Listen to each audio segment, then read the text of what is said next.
So I obviously didn't expect this to be easy, but at least with other combinations of case and distribution block is what this is called, there have been people who've done it before. I have one example and it looks terrible, and I have no intention of copying it at all.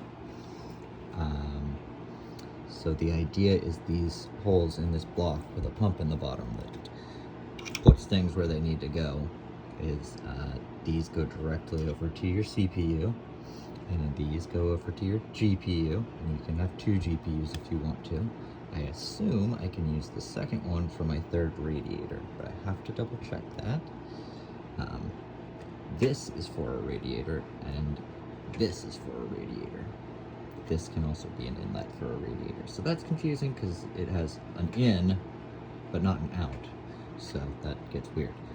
Where it gets really difficult, and I didn't consider, is thinking in 3D. Because all of these things coming out, it's like traffic, they have to not hit each other. So just for instance, we've got the fill port up here. This is just to give me an idea of where space is at. I think I need to come over and then go over here and then go out a certain extent so it can then come back into here. But I have to watch out for these guys coming out at the same time. Not to mention there's a drain down here. So all of this 3D thinking is confusing the hell out of me.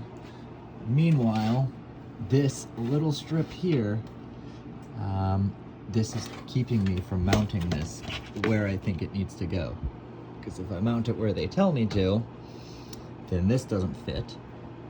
And I have to remove this layer of fans and split this in half and have the radiator over here and the fans in the front, and then this will go further over.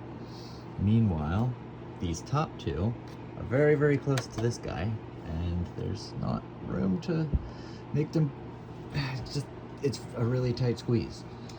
So, this is harder than a Rubik's Cube, I would feel at this point.